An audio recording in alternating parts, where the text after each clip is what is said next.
generación eléctrica.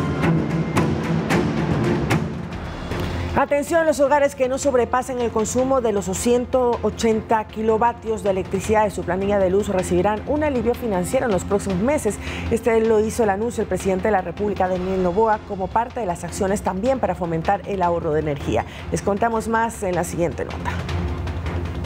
El presidente Daniel Noboa, mediante sus redes sociales, hizo un anuncio de alivio económico para al menos 3.5 millones de hogares y equivalente a 34 millones de dólares. Después de haber ordenado las finanzas públicas, podemos encargarnos de la planilla de luz de los hogares de diciembre, enero y febrero, hasta 180 kilowatts de consumo. Es decir, en la planilla de las familias que no excedan los 180 kilovatios, automáticamente se les reflejará un valor de $0 de consumo eléctrico. Las planillas de hasta 180 kilowatts de esos meses serán para las familias ecuatorianas completamente gratuitas. Asumiremos este costo. Como referencia, si en una casa se consume solo 50 kilovatios, el precio a pagar es de $5,96. Si es de 100 kilovatios, no pasará de los $10. Y si el consumo es de 150, podría ser hasta $15. Eso significa que en todos los ejemplos mencionados, se condonará el pago entre diciembre a febrero. En cambio, un hogar que paga $20 mensuales de luz equivale a 200 kilovatios, superando el límite dispuesto por el gobierno, y por ello, sí deberá hacer el pago. Desde el Ejecutivo han explicado que esta es una medida preventiva para motivar a la disminución del consumo eléctrico. Por ejemplo, en una casa hay electrodomésticos que gastan más vatios que otros, como el aire acondicionado, la calefacción, la lavadora, la nevera, el horno, el microondas, la iluminación. Por eso, trate siempre de desconectarlos, mantener luces apagadas y no dejar artefactos prendidos. Además, en el sector público, por disposición presidencial se emitieron lineamientos para el uso eficiente de energía eléctrica en las instituciones del Ejecutivo, como por ejemplo, mantener las luminarias apagadas en pasillos, salones y oficinas, equipos de climatización ajustados a 24 grados mínimo, el uso de ascensores desde el 6º piso en adelante o únicamente para mujeres gestantes y población vulnerable, así como empezar una transición a luminarias LED en todos los edificios públicos. Lautaro Andrade Castro, Noticias 7. Y a propósito de la energía en el Ecuador, el gobierno trabaja en la incorporación de 788 megavatios de potencia adicionales para el país. Veamos las acciones que tomará. Con acciones urgentes, el gobierno decidió enfrentar el severo estiaje que se avecina en un año catalogado como hidrológico atípico, que provoca los bajos niveles en las presas y puede dificultar la generación de electricidad. Por ello, se declaró la emergencia en el sector eléctrico del país e inició los procesos para adquirir nueva generación. En el primer bloque de generación emergente, que ya se encuentra en proceso de implementación, se logró la incorporación a través de alquiler de 100 megavatios en generación flotante con la barcaza, 100 megavatios en generación térmica firme en el Salitral, 91 megavatios en Esmeraldas y 50 megavatios en Quevedo, con un total de 341 megavatios que van directamente al Sistema Nacional Interconectado. Además, se anunció la contratación de 788 megavatios adicionales para un segundo bloque de generación emergente. Para ello se contó con la participación de 55 empresas que presentaron 142 propuestas. De ellas, 133 cumplieron con los requisitos. Así se contratará la compra o arrendamiento de nueva generación, que se ubicará junto a instalaciones de generación y transmisión de SELEC EP existentes y que cumplan con la capacidad eléctrica, facilidades de conexión y abastecimiento de combustible, disponibilidad de terreno, financiación y requerimientos establecidos conforme acuerdo ministerial. Para ello, equipos de SELEC recorrieron varios emplazamientos e identificaron los siguientes sitios. Esmeraldas, provincia de Esmeraldas, 150 megavatios. En Xuyufinde, en Sucumbíos, 150 megavatios. En Durán, en la provincia del Guayas, 100 megavatios. En Pascuales, Guayaquil, Guayas, 120 megavatios. En Santa Elena, 28 megavatios. Y en Las Esclusas, en Guayaquil, Guayas, 200 megavatios. Además de Machala, en El Oro, 40 megavatios con un total de 788 megavatios. Para los 5 primeros emplazamientos se adquirirá nueva energía, por lo que pasarán a ser parte de los activos de SELEC, mientras que los 2 últimos, es decir, Las Esclusas 2 y Machala, será un arrendamiento temporal. Esto mientras se analizan otras acciones para enfrentar la situación energética del país. Rommel Garzón, Noticias 7. Y atención, porque a través de un comunicado oficial el presidente Noboa dispuso al bloque de seguridad que está por cierto compuesto por las Fuerzas Armadas y la policía, que operen y refuercen la seguridad en las plantas hidroeléctricas más importantes del país, con el objetivo de salvaguardar la infraestructura energética, operar también esas hidroeléctricas. El mandatario ordenó que se efectúe un proceso de capacitación entre las fuerzas del orden y el Ministerio de Energía y Minas para la implementación de todas las medidas de protección necesarias en el sector eléctrico que incluyan la operación de las centrales.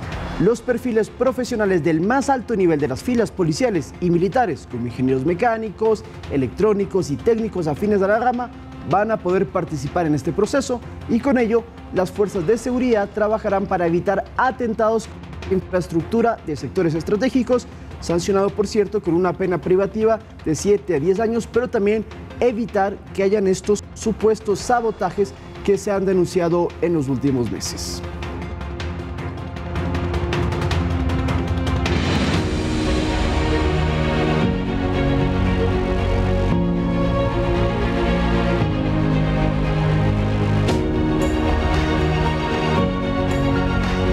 Calendario electoral. Según el calendario electoral, esta semana el Consejo Nacional Electoral realizará la convocatoria a elecciones generales del 2025, con lo que los partidos y movimientos políticos podrán inscribir oficialmente sus precandidaturas para participar en los futuros comicios. Les contamos más detalles de inmediato. Todo avanza a contrarreloj para que el próximo 9 de febrero todos los ecuatorianos vayamos a las urnas, donde elegiremos al próximo mandato hasta el 2029. Es así que, cumpliendo todos los protocolos, los posibles binomios presidenciales ya aceptaron sus nominaciones ante el Consejo Nacional Electoral. Recordemos que por el Movimiento Acción Democrática Nacional, el actual presidente Daniel Noboa buscará la reelección junto a María José Pinto. Por el Partido Social Cristiano se lanzará el aún presidente de la Asamblea, Henry Kronfle, con la también legisladora Dayana Pazley. Por Pachacutic, Leonidas Sisa con Katiuska Molina. Por el Partido Socialista, Pedro Granja con Verónica Silva, quien deberá solucionar un problema en el registro civil, pues en el padrón electoral consta como fallecida. Por el Movimiento Amigo, Juan Iván Cueva con Cristina Reyes. Por Sociedad Patriótica, Andrea González con Galo Moncayo. Por Pueblo, Igualdad y Democracia está el ex coronel de policía Víctor Arauz junto a Cristina Carrera. Por Avanza está Luis Felipe Tillería con Carla Rosero, mientras que por la Izquierda Democrática está el ex correísta Carlos Rabascal junto a Alejandra Rivas. Por la Unidad Popular está Jorge Escala junto a Pacha Terán. Por Democracia Sí está el expresidente de la Corte Nacional de Justicia Iván Saquicela con Marta Rizzo. Por Creo se lanzará Francesco Tabaqui con Blanca Sacancela. Y por Suma, Jan Topic junto a Michelle Calvache. Por Construye, el exministro Henry Cucalón con Carla Larrea. Todos ellos buscarán llegar a Carondelet sin alianzas. Quienes sí se juntarán son el Movimiento Revolución Ciudadana con el Movimiento Reto, cuya alianza fue aprobada en el CNE el pasado 6 de septiembre, aunque todavía no se conoce el posible binomio presidencial. Según el calendario electoral, el Consejo Nacional Electoral lanzará la convocatoria oficial a los comicios este jueves 12 de septiembre, mientras que desde el viernes 13 de septiembre al miércoles 2 de octubre será la fase de inscripción de candidaturas. Edison Saavedra, Noticias 7.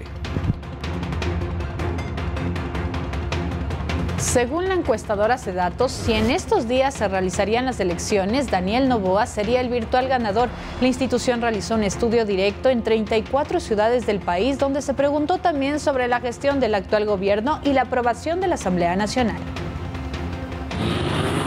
El estudio de Cedatos se realizó con una muestra de 3.238 hogares de 34 ciudades del país, específicamente de áreas urbanas y rurales en la Sierra, Costa y Amazonía, con una metodología de entrevista, es decir que los encuestadores visitaron puerta a puerta para hablar con ciudadanos de 16 años en adelante. Aquí se les preguntó varios aspectos de coyuntura política, por ejemplo, de realizarse en este momento las elecciones generales, ¿por quién votaría sin tomar en cuenta la papeleta? El 54.3% de los encuestados optó en primer lugar por el actual presidente Daniel Noboa, seguido de Luisa González con el 25.3%, después Jan Topic con el 7.5%. También con el 5.3% dijo que por Rafael Correa, pero este no participa en las elecciones, y el 2.1% optó por Leonidas Sisa. También se les preguntó lo mismo, pero ahora tomando en cuenta la papeleta y las caras de precandidatos que ya han anunciado su participación en los comicios. El 48% dijo que por Daniel Noboa, seguido de Luisa González con el 27.6%, Jan Topic con el 7.7% y Leonidas Sisa con el 5.3%.